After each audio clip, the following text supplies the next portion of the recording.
Bem-vindos ao Da Capa Contra Capa. Os Pombos da Senhora Alice, Envelhecer em Portugal, é o título de um livro, agora editado pela Fundação Francisco Manuel dos Santos, um retrato da autoria da jornalista Ana Catarina André. Nesta edição do Da Capa Contra Capa, olhamos para a condição dos idosos em grandes cidades como Lisboa, com base nos vários testemunhos recolhidos pela jornalista Ana Catarina André, publicados agora neste livro. Para conversar nesta edição do Da Capa Contra Capa, Sérgio Sintra, administrador da área social da Santa Casa da Misericórdia de Lisboa, entidade responsável por uma larga fatia da assistência social na cidade de Lisboa. Vamos conversar sobre os idosos em Portugal, sobretudo aqueles mais afetados pelo isolamento e pela pobreza, nesta parceria semanal da Renascença com a Fundação Francisco Manuel dos Santos.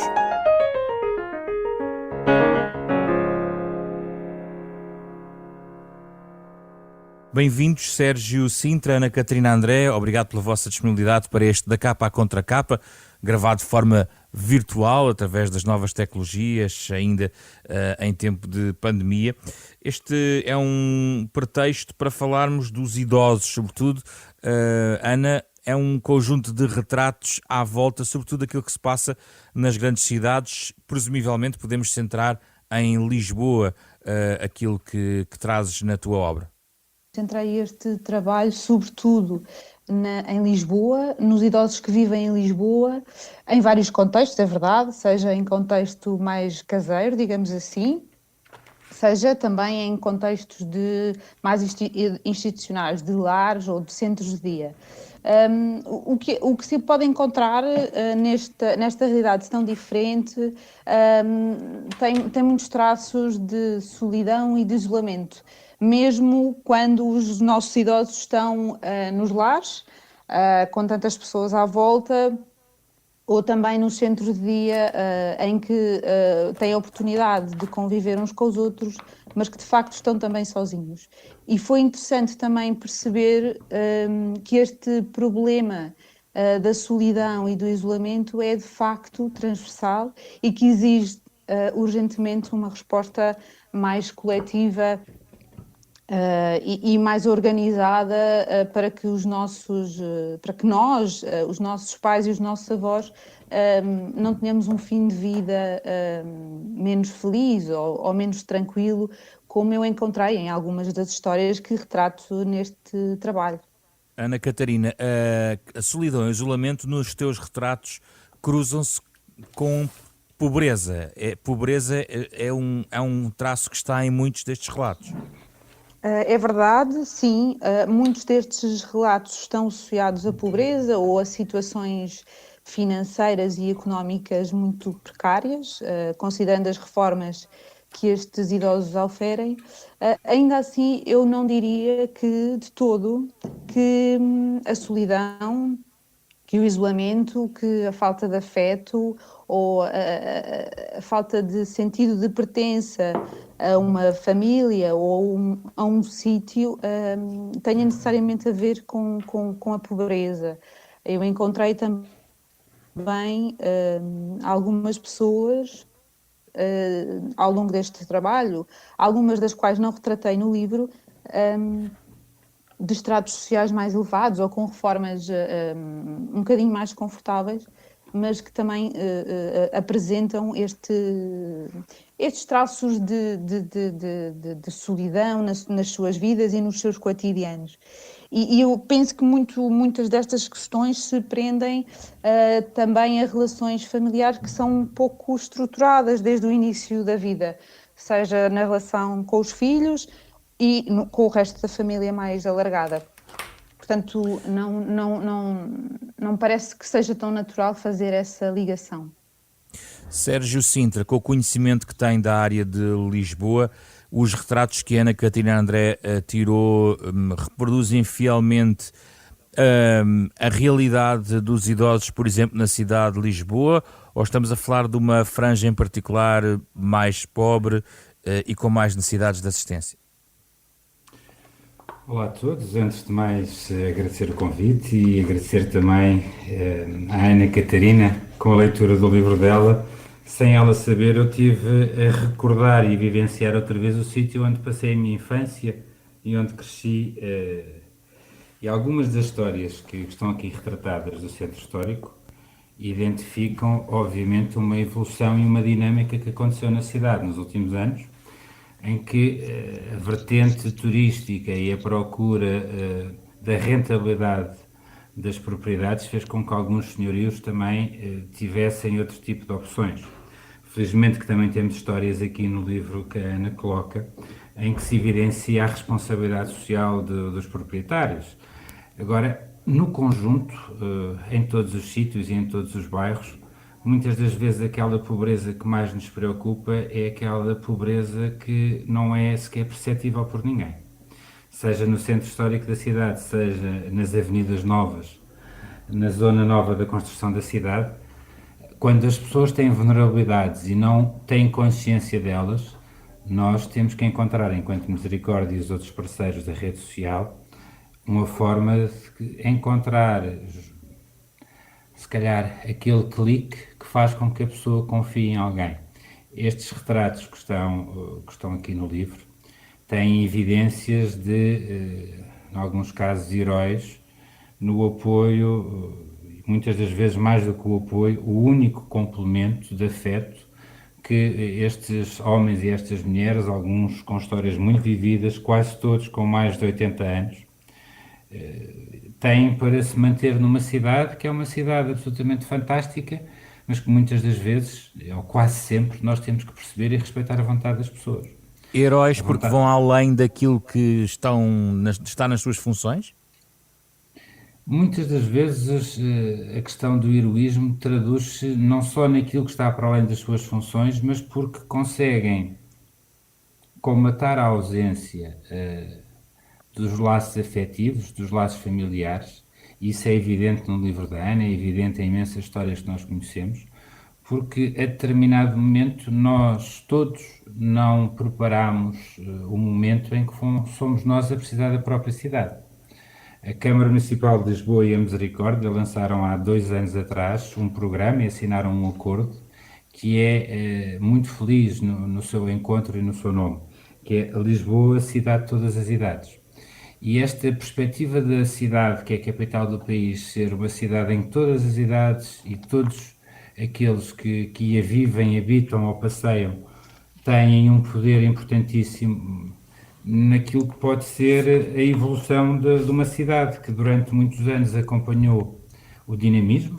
Nós, no período do ajustamento económico e financeiro, encontramos bastantes situações muito complexas e difíceis, quando a crescente procura do turismo associada à alteração do próprio vínculo dos contratos habitacionais fez com que, em algumas franjas, existissem mais ausências. Mas este programa que nós estabelecemos com o município de Lisboa vai exatamente ao encontro daquilo que é a perspectiva que a Ana coloca. A longevidade é hoje um ganho efetivo de todos nós, mas esta longevidade simultaneamente tem que ser entendida de uma forma em que a estimulação cognitiva, a participação das pessoas, o conceito de uma vida ativa, de uma vida autónoma e, quando necessário, e no parte final do livro da Ana também identificado, de uma vida apoiada em lar, em que a dignidade humana e a diferenciação têm que ser absolutamente reconhecida, e é isso que nós procuramos. Os heróis são muitas das vezes aqueles, como nos períodos da pandemia, todos os dias saíam de casa para garantir o apoio nas atividades de vida diária, seja na alimentação, seja na higiene, seja muitas das vezes na companhia, que é fundamental para combater o isolamento de alguém que reside num terceiro andar, que não tem elevador, ou de alguém que se recusa muitas das vezes a abrir a porta, ou quando abre a porta faz como a Alice e permite que os pombos entrem em casa, porque é uma forma dela sentir que existem outros também a partilhar o espaço com ela.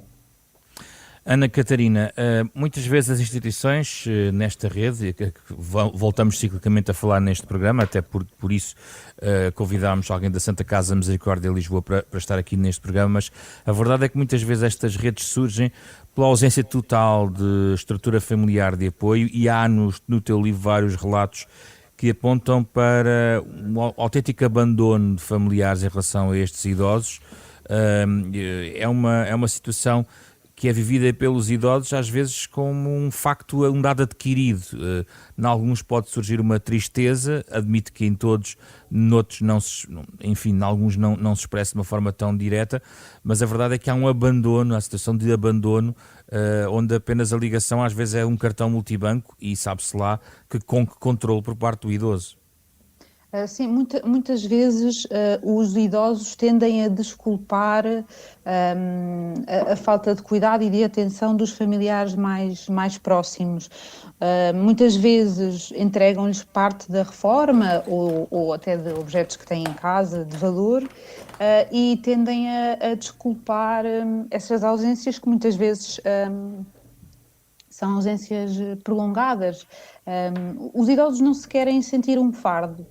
Isto é uma coisa que é muito comum no discurso. Não querem ser um peso para quem está à sua volta. Porque, na verdade, tiveram, a maior parte deles, vidas ativas, autónomas, em que não dependeram de ninguém para as tarefas mais básicas, e nem para a sua subsistência, obviamente. Portanto, chegar a uma fase da vida em que necessariamente estão mais debilitados e precisam do apoio de outros, muitas vezes também não é vivido pelo próprio com essa naturalidade. Há também aqui uma outra questão. Há de facto pessoas que têm familiares mais negligentes, e também há pessoas, de facto, que não têm familiares nenhuns. O caso, a história que dá título a este livro é um caso desses, é o caso de uma idosa que não tem ninguém. E, portanto, utiliza, há pouco como o Dr. Sérgio contava, utiliza os pombos como uma presença em casa. Portanto, ela abre a janela para que os pombos possam entrar e para que possa sentir presença. São os animais domésticos da Dona Alice. São os animais domésticos, não são bem animais domésticos. Eu acho que ela encara os pombos um bocadinho para além desta denominação de animais domésticos. É quase como que a presença de alguém, que ela obviamente não equipara totalmente a uma pessoa, mas que para ela são um bocadinho mais que animais domésticos. E é muito interpelante chegar à casa de alguém assim e perceber estas defesas que nós vamos criando, nós humanos vamos criando para combater esta sensação de se estar sozinho. Por outro lado, há idosos também que emocionalmente tiveram vidas mais felizes e que chegam mais sozinhos ao fim da vida, mas que lidam com isso de forma mais natural e de forma quase até construtiva, no sentido de aceitarem que aquela é a sua realidade e que, portanto, têm que tentar viver da melhor maneira assim. Também é verdade, e acho que isto importa dizer, que muitos idosos, alguns diria, também afastam alguns familiares, dizendo-lhes que não precisam deles, que conseguem fazer tudo sozinhos. Aqui um bocadinho voltando ao início do que eu dizia, para que também não se sintam eles um fardo para aquelas pessoas. Sérgio Sintra, em determinadas situações os técnicos recomendam, aconselham, tentam sensibilizar as pessoas por razões de salubridade das casas de alguns destes idosos ou outras a uma transferência, pelo menos para o centro-dia existente e para estruturas onde podem ter um cuidado diferente ao longo do dia. Essa capacidade hoje em dia na cidade, como é que se encontra e como lidam com essa recusa muitas vezes dos idosos de largar o espaço próprio da sua casa, ainda que fiquem mais sós?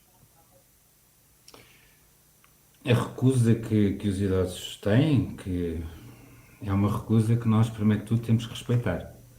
Muitas das vezes a resposta não deve e não pode ser entendida como de responsabilidade de uma única estrutura, quando os idosos têm todos os sinais e as manifestações de estarem absolutamente autónomos, conseguem gerir a sua pessoa, os seus bens e têm toda a condição para continuar a ter uma vida absolutamente autónoma.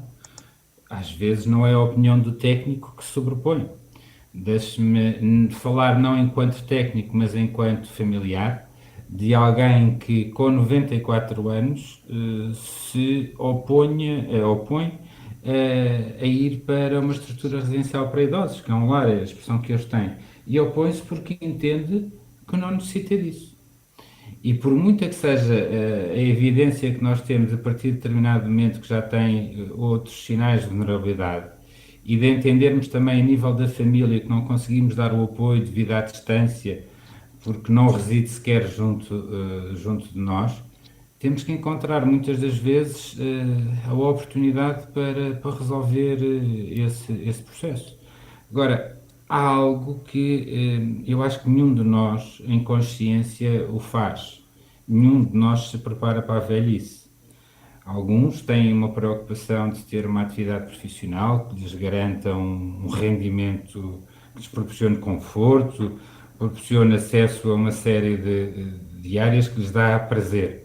Mas não é muitas vezes o assegurar uma boa reforma, uma conta poupança, eventualmente até ter a preocupação de estar com uma atividade desportiva ou lúdica para evitar outros tipos de doenças que mais à frente têm problemas.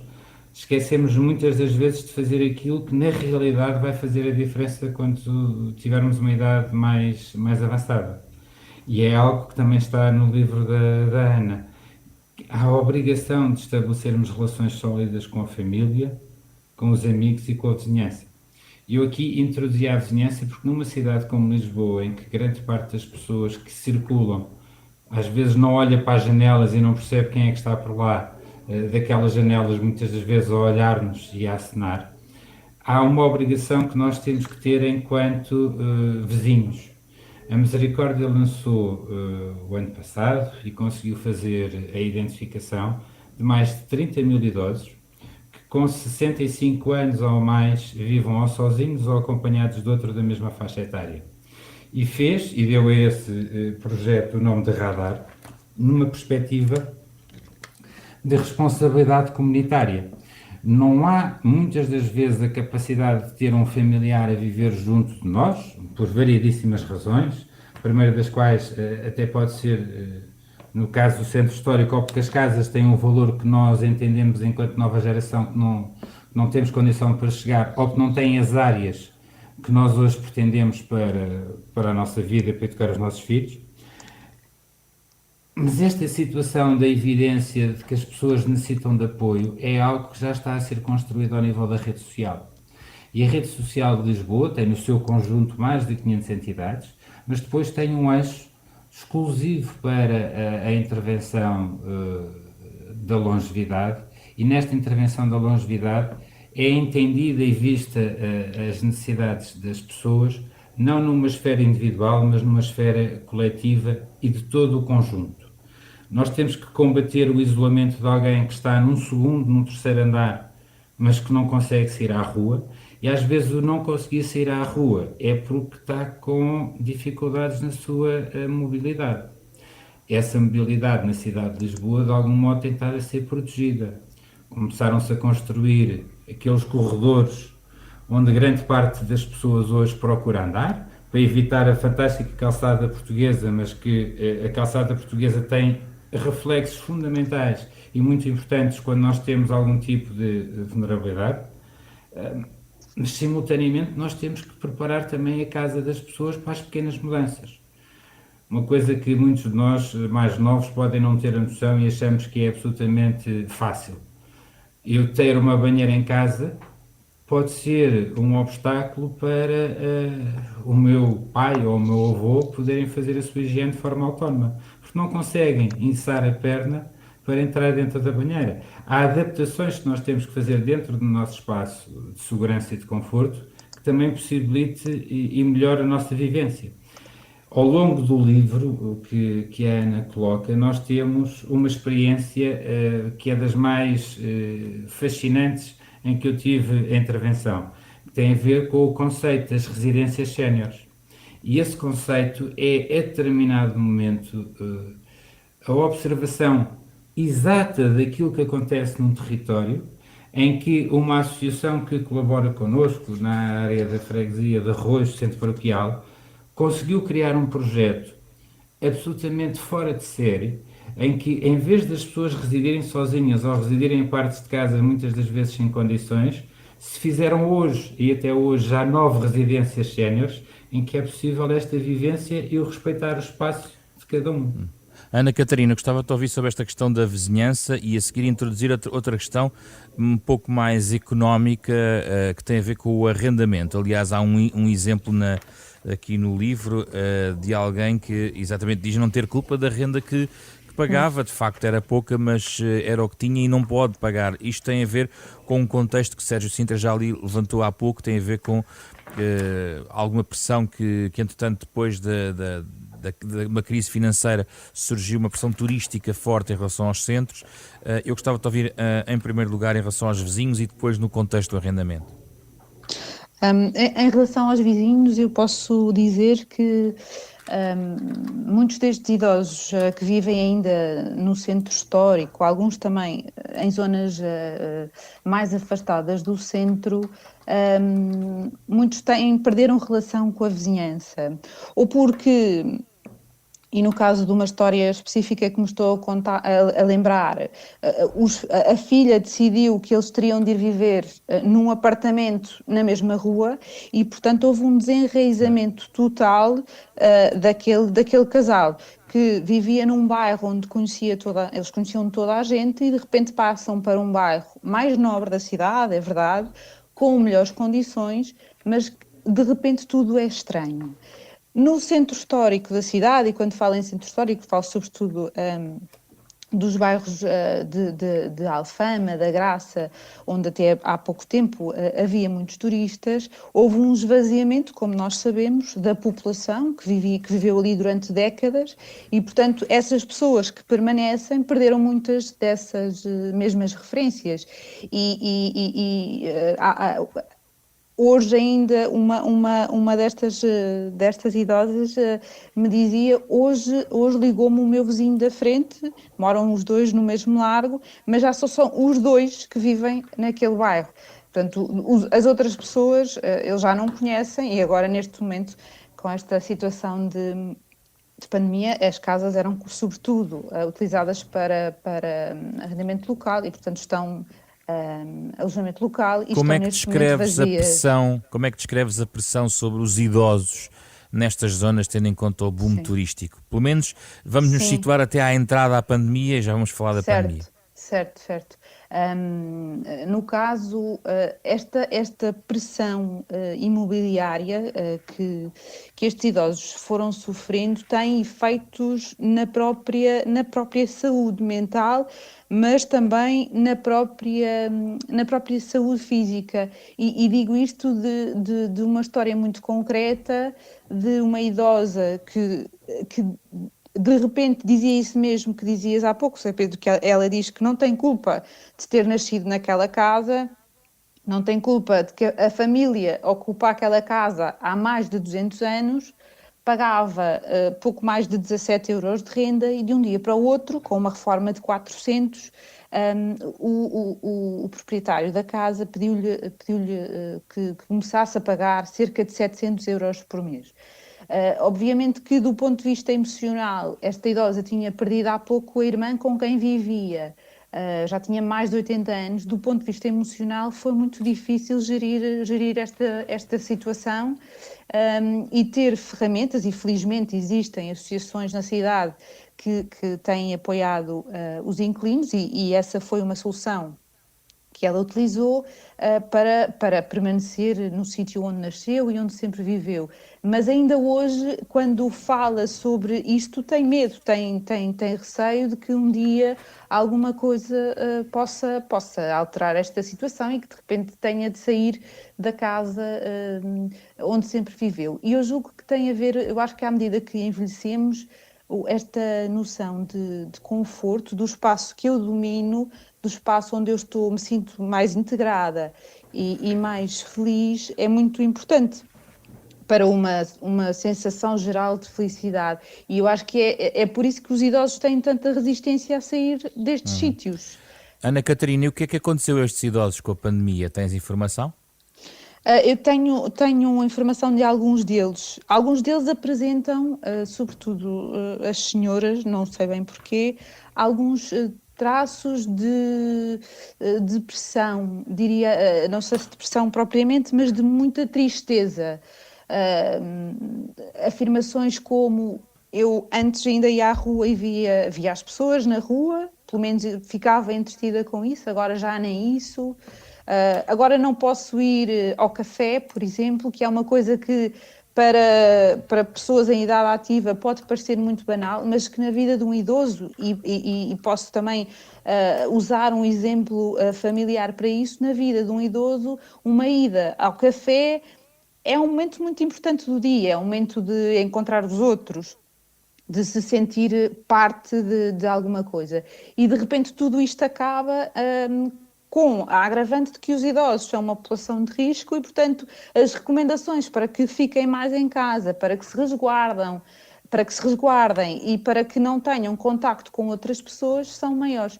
E, portanto, Reforçar o seu isolamento. Sim, como é que se equilibra isto, esta necessidade de socialização tão importante ao bem-estar, com a necessidade, obviamente, de proteger a saúde de todos. Sérgio Sintra, os idosos nesta pandemia, depois desse boom turístico, neste momento temos aqui uma espécie de um tsunami sanitário sobre esta classe etária que tem óbvia implicação na saúde e também nas condições em que estas pessoas vivem. O que é que pode ser feito para ajustar a realidade nesta fase até já em que tentamos retomar alguma normalidade? É possível atenuar de alguma maneira, com alguma assistência, este isolamento? Não só é possível, como está a ser feito. Antes da pandemia se iniciar e nós, a determinado momento, sermos todos obrigados a um confinamento entre as quatro paredes, na Misericórdia nós começámos a preparar não só o momento da intervenção, como também aqueles que teriam que ser os meios complementares para que essa intervenção pudesse ser efetiva. Numa primeira fase foi assumido por todos que os centros de dia tinham que encerrar, mas todos aqueles que iam aos centros de dia, alguns dos que estão aqui expressos e identificados no livro da Ana, continuaram a ter na sua habitação o apoio que a Misericórdia prestava dentro daquilo que é possível, com a diferença de ser de um centro de dia para o aconchego da sua casa. Mas não foi só isso que fizemos. Fizemos também uma caracterização, e isso é evidente ao longo do livro, usando cores daqueles que são os mais autónomos, daqueles que são os que necessitam de mais intervenção. E identificámos com as cores verdes, que tinham família, que é algo que também aqui está expresso no livro, relacionado também com os cuidadores, e alguns daqueles que nos procuram muitas das vezes para o preencher com atividades e estimulação, neste momento voltaram a ter nas suas casas os seus familiares, portanto esses foram identificados com uma cor verde, um grau de risco mais baixo, e depois caracterizámos os amarelos e aqueles que necessitavam já anteriormente e estavam com a intervenção diária da Misericórdia do apoio domiciliário. E qual é, grosso modo, a mancha que prevalece? Felizmente para nós, a mancha que prevalece hoje é a mancha dos verdes. Mas dos verdes porque esta autonomia é uma autonomia que é fácil de concretizar. Agora, temos naqueles que são a mancha dos mais vulneráveis riscos associados muito fortes. E o que é que nós fizemos para tentar colmatar esta ausência?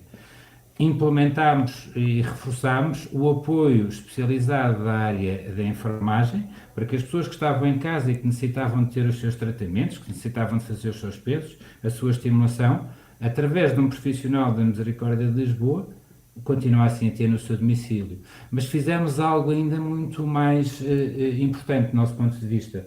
Aqueles dados que há pouco eu estava a identificar, que foram concluídos da avaliação e da sinalização do radar, transmitimos a todas as juntas de freguesia, que são nossos parceiros e são fundamentais nesta intervenção de proximidade, e entre as juntas de freguesia e as equipas da Misericórdia contactávamos diariamente mais de 500 idosos.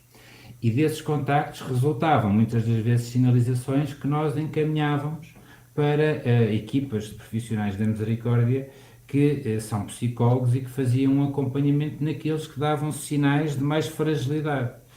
E desta forma conseguimos de algum modo proporcionar um conforto, e esse conforto é fundamental para que as pessoas continuem a acreditar que não só é possível, mas como todos os dias estamos a melhorar e estamos um bocadinho mais perto de chegar ao momento em que já estamos hoje, que o desconfinamento já ocorre e que gradualmente vamos começar a retornar aquilo que é. Mas tem expectativa de regressar a alguma normalidade? Porque não vai ser fácil e inclusive certamente que a Santa Casa tem noção de que poderemos voltar a um eventual problema no outono ou no inverno e que voltará provavelmente a isolar os grupos de risco.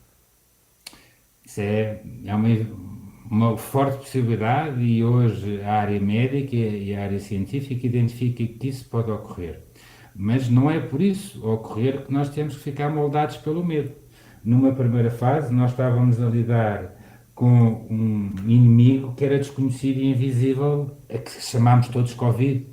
Mas a nossa vida tem que regressar de algum modo. Mas a minha dúvida é saber se a estrutura que, por exemplo, a Santa Casa teve que, no fundo, agilizar nesta situação de emergência, terá que permanecer mais tempo do que esta própria emergência, ou seja, prolongá-la no tempo, porque nem todos vão conseguir regressar ao centro de dia e provavelmente nem será daqui a algum tempo bom que estejam nesse centro de dia outra vez. Certo. Nas mesmas condições em que anteriormente era visto e entendido o centro-dia, nós não podemos no imediato retornar a essa atividade. Mas há uma série de atividades que nós podemos proporcionar. E podemos proporcionar, como há pouco estava a falar da área da enfermagem, mas a estimulação cognitiva, um técnico de animação sociocultural, continua a trabalhar com esses utentes. Eu tive e tenho aqui à minha frente na secretária um brinde absolutamente fantástico feito por muitos dos nossos utentes de um centro de dia, não do centro histórico da cidade, mas da área oriental da cidade, em que eles próprios se mobilizaram para nos ensinar a nós, um bocadinho mais novos, tudo aquilo que deve ser a nossa própria precaução. E ajudaram a fazer as máscaras, ajudaram a fazer a identificação da forma correta de as usar e, simultaneamente, tentar proporcionar algo que nós incentivávamos nos centros sociais e estava também refletido no de São Boaventura, aqui no coração do Bairro Alto, que é a intervenção da Misericórdia não pode ser exclusiva para uma faixa etária. Tem que ser aberto e os seus equipamentos têm que se ir adaptando. O Centro Social de São Boaventura é hoje já um centro intergeracional, em que conflui tanto a população mais nova como aquela população que já tem mais experiência e mais idade. É óbvio que tem ritmos diferentes, mas há a oportunidade de haver uma partilha. E esta partilha muitas das vezes é aquela que é valorizada como um modelo de intervenção em alguém que muitas das vezes só pretende, isso no livro da Ana está muito bem identificado até ao nível do centro do dia. Há pessoas que só nos procuram para ter uma ou duas atividades e há outras que nos procuram por uma questão de companhia, outras que nos identificam como a resposta para de algum modo suprir as necessidades alimentares. Mas temos sempre que continuar a evoluir. A participação das pessoas é algo que tem sido muito pedido a elas próprias. Nós não devemos e não queremos fazer uma intervenção que seja o oposto daquilo que são as necessidades que as pessoas nos identificam. E é isso que nós temos estado a fazer, e é dentro dessa perspectiva, se me permite também, a um nível diferente, ao nível dos lares, que temos também conversado com os utentes, rapidamente nos adaptámos, chamadas de videochamada que eram feitas de uma forma menos forte, hoje é prática generalizada, gravarmos vídeos e enviarmos para toda a família, e pedirmos à família também que mantenha o contacto e dizer às pessoas que podem voltar a visitar os seus familiares nos lares. Têm que continuar a existir regras de segurança para nós protegermos a própria saúde de quem está nos equipamentos. Eu não sei se. Diga, Ana. Eu creio que essa questão intergeracional que referia pode ser muito importante também no combate a um conjunto de estereótipos que todos temos de maneira generalizada em relação aos idosos, seja infantilizando os idosos, seja tendo para com eles atitudes de piedade ou de paternalismo. Talvez durante anos, os termos como que quase confinados a espaços próprios da sua faixa etária, sejam os centros de dia, sejam os lares pensados para idosos, sejam algumas soluções que tendem a quase a pô-los numa espécie de um gueto. Algumas das críticas que se fazem aos lares têm a ver com isso, e antes da pandemia tinham a ver com isso. Muitos lares têm horários muito restritos, a maioria dos utentes não sai, é verdade que muitos não têm autonomia para fazê-lo, mas quando entram no lar, muitas vezes perdem esta sensação, este contacto com o mundo lá fora. E provavelmente esta solução, esta promoção de uma maior relação entre gerações pode ajudar aqui um bocadinho a dirimir este aspecto. Como sempre, no final dos nossos programas pedimos sugestões aos nossos convidados à volta do tema que estamos aqui a abordar. Sérgio Sintra, começo por si, o que é que nos quer sugerir e a quem nos escuta, e provavelmente muitos nos escutam, também têm na rádio uma companhia essencial, mais ou menos na vida mais ou menos isolada, que possam ter. O que eu queria sugerir era pedir a intervenção das pessoas. É absolutamente fundamental e crucial nós fazermos e adaptarmos todas as respostas àquilo que são as necessidades. Nós os três seguramente temos condições de viver mais 30 anos do que viveram os nossos avós.